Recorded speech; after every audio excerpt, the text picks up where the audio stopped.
श्रीमद् भागवत पंचम अध्याय। पंचम अध्याय आम आज जानिबा कंस दुर्गा को कचाड़िबा और कृष्ण बधर चेष्टा। शुणी आनंद मने राजा मुनि चरणी कले पूजा। आनंदे लोटई धरणी कृतार्थ कृष्ण जन्म शुणी। भक्ति देखिण ताहार कहती व्यासंक कुमार। शुण परीक्ष दंडधारी शिशु कुमारी राव करी। शुणी प्रहरी बेगे गले कंसर छामुरे कहिले। तहु असुर अंतराळ बोइला पुरिला मोकाळ। सज्जा उपेक्षी बेगे उठी खड़ग कला दृढ़ मुष्टि। धाइला पवन हुखरे बेगे मिलिला बंदी घरे। पिंधिला वस्त्र असंभाळ फिटिला दृढ़ बंध बाळ। कबाट फिटाई पशिला देखी देवकी भय कला। कंस कंपई कोप भरी रत्न मुकुट अछि शिरे। देखिण कंपई देवकी आंदई अति दुखे दुखी। बोलई शुण नरनाथ होइला दुहिताई जात। तोर पुत्र को एहा देवी आनंदे विवाह कराइबी। बहु देलु तो गर्भ कष्ट पोडु निर्लज मोर पेट। जीवन थिब कि मोर मरिबी हत्या हेउ मोर। आउ बयस मोर काहीं पारिबी पुत्र उपजाई। जीवन मोर हेउ धिक दुहिता दान देई रख। संखाली हेउ वृद्ध काले पड़ुछि तोर पाद तले। शुणी दानव परिजोली कोपे कहती देई गाली। देखिण चकित देवकी डरे बुझिला बेनी आखि। कोଳରେ लुचाई दुहिता शरण गली रख भ्राता।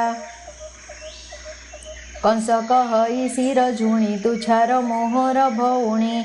वसुदेवर दोष नाही तू मते अछु बाट चाही। मोर मरणे तोर सुख दैव देउ अछि दुख। तू कि न जाणु हरि माया असुर ठारे से निर्दया। नाना रूपरे होई जात दैत्यंकु करई निपात। बोइलोचन वीर थिला भार्या रूपे ताकु माइला।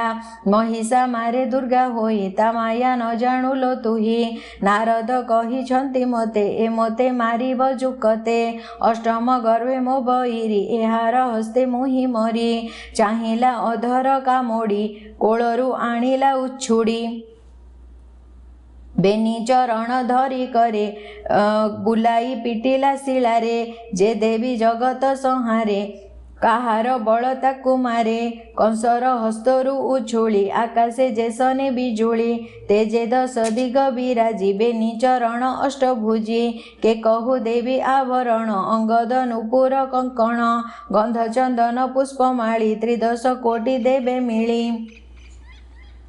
स्तुति करंती सुर मुनि कंस को कहती भवानी। रे कंस शुण मो उत्तर तोर बहिरी चक्रधर।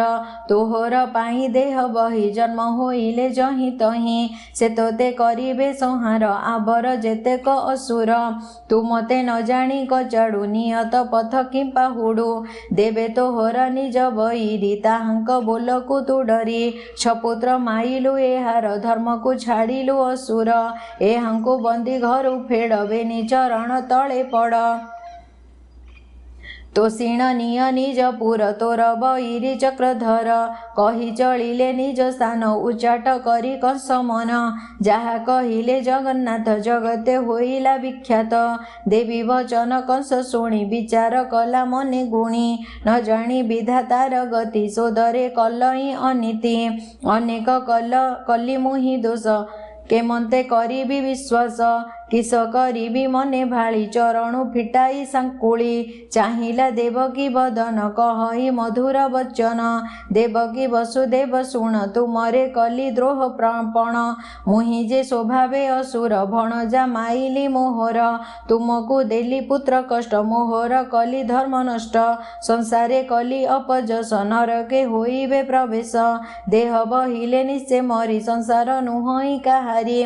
वृक्षर तले जेने ଆସି ପଥିକେ ବିଶ୍ରାମନ୍ତି ବସି ପୁଣି ଚଳନ୍ତି ଶ୍ରମ ସାରି ସେ ବୃକ୍ଷ ନୁହଁ କାହାରି ते ମନ୍ତ ମାୟା ଏ ସଂସାର କେ ପିତା କେ କାହାକୁ ମର ଅର୍ଜିଲା କର୍ମ ଆତଜାତ ମାୟା ଭିଆଣ ତାତ ମାତ ବୁଦ୍ଧି ବିଚାରେ ଯାହା କରି ଭୁଞ୍ଜନ୍ତି ସେ ଫଳ ଆବୋରି ଦୋଷ କରିବା ମୋର କ୍ଷମା ସ୍ୱଭାବେ ମୁହିଁ ଦୁରାତମା ଏମନ୍ତେ କହି ଶୋକ କରି ପାଦେ ପଡ଼ିଲା କର ଯୋଡ଼ି ସୁହୃଦ ପଣ ଦେଖାଇଲା ଅନେକ ଧନ ରତ୍ନ ଦେଲା ନିଜ ମନ୍ଦିରେ ଦେଲା ବାସ ଅନେକ କରାଇ ବିଶ୍ୱାସ କଂସର ଭାବ ଭକ୍ତି ଦେଖି ସନ୍ତାପ ଛାଡ଼ିଲା ଦେବକୀ ସନ୍ତୋଷ ହୋଇ ବସୁଦେବ ଦିନକୁ ଦିନ ବଡ଼ ଭାବ ଏମନ୍ତେ ରଜନୀ ପାହିଲା କଂସ ମନ୍ଦିରେ ବିଜେ କଲା ଅସୁର ଗଣକୁ ବସାଇ କହି ବିଶ୍ୱାସ କରାଇ ଶୁଣି ଚଣ୍ଡିକା ଯାହା ଭଣି ସବୁ କହିଲେ ପରମାଣି କଂସର ଦେଖିଣ କାତର ଅସୁରେ କରନ୍ତି ଉତ୍ତର ହେମନ୍ତ ଯେବେ ଅଛୁ ଜାଣି ଯାହା କହିଲେ ନାରାୟଣୀ ତୋହର ଆଜ୍ଞା ଘେନି ଶିରେ ବୁଲିବୁ ସକଳ ଦେଶରେ ଦିନକ ଠାରୁ ଯେତେ ବାଳ ତାଙ୍କର ପୁରାଇବୁ କାଳ ଯେତେ ବାଳକ ବସୁନ୍ଧରୀ ସକଳ ପକାଇବୁ ମାରି ତୁ କିମ୍ବା ଡରୁ ଦେବ ଗଣେ ସେବନ୍ତି ତୋହର ଚରଣେ ତୁ କଲେ କରିବେ ସଂଗ୍ରାମ ଦେବେ ନୁହନ୍ତି ସରିସମ ତୋହର ଧନୁ ଘୋଷ ଦେଖି ପଳାନ୍ତି ସମ ଉପେକ୍ଷୀ ଜୀବନ ପାଇଁ ଛାଡ଼ି ରଣ ଦେବେ ପଳାନ୍ତି ବଣେ ବଣ କେ ପିନ୍ଧି ନ ପାରଇ ବାସ କାହାର ଭୟ ଫିଟେ କେଶ ନିଶତେ ପଳାବନ୍ତି ଯହୁ ନ ମାରି ତାଙ୍କୁ ଦୟା ବହୁ ଜୀବନ ପାଇଁ ଯାର ଆସ ସେ ତୋର କରିବଟି କିସ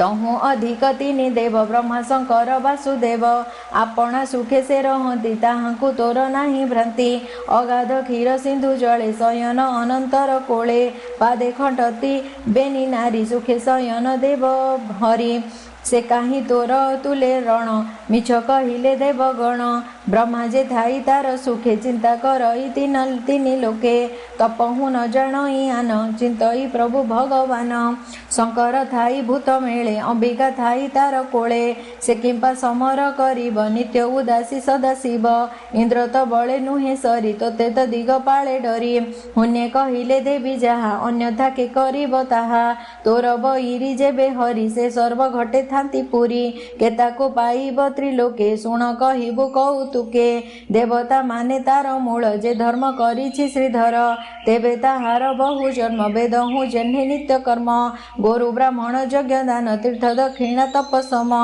ତପ କରନ୍ତି ଯେତେ ଲୋକେ ବିଷ୍ଣୁଙ୍କୁ ପୂଜନ୍ତି ସେ ଥୋକେ ଶ୍ରଦ୍ଧା କରନ୍ତି ଯେଉଁ ଧର୍ମେ ଦୟା ବହନ୍ତି ଦୁଃଖୀ ଜନେ କରନ୍ତି ପର ଉପକାର ଯମ ଲୋକଙ୍କୁ ଯାର ଡର ଏହାଙ୍କ ଦେହେ ଥାଇ ହରି ଏମଲେ ମିଳଇ ମୁରାରି ଏ ଆମ ବିଚାର ଉଚିତ ଶତ୍ରୁକୁ କରିବ ନିହତ ଶତ୍ରୁକୁ ବାଳ କାଳୁ ମାର ନ ମଲେ ଦିନୁ ଦିନ ଡର ଦେହରେ ବ୍ୟାଧି ଜନ୍ମ କାଳେ ହେଳା ଯେ କରେ ସୁଖ ଭୋଳେ ସେ ଯେହ୍ନେ ନିରତେ ବଢ଼ଇ ଶତ୍ରୁର ସ୍ୱଭାବଟି ଏହି ଆଜ୍ଞା ତୁ ଦିଅ ବେଗ କରି ହରିଙ୍କୁ ପକାଇବୁ ମାରି ଅସୁରଙ୍କର ବୋଲ ଶୁଣି କଂସ ଆନନ୍ଦ ମନେ ଗୁଣି ଅନେକ କଲା ଯେ ପ୍ରଶଂସା ହିତ ମଣିଲା ବିଷ୍ଣୁ ହିଂସା ଜଣ ଜଣକେ ଶାଢ଼ୀ ଦେଲା ବୈରିକି ସଂସାର ବୋଇଲା ଅସୁରେ କଲାକ ବିଶ୍ୱାସ ଅମୃତ ମଣେ କାଳ ବିଷ ତକ୍ଷଣେ ହୋଇ କାମ ରୂପୀ ପଶିଲେ ବନଗିରି ବ୍ୟାପୀ ଗ୍ରାମ ପାଟଣାପୁର ଦେଶ ଅନେକ ଶିଶୁ କଲେ ନାଶ ଦାନବ ବୁଦ୍ଧି ମୃଢ଼ପଣ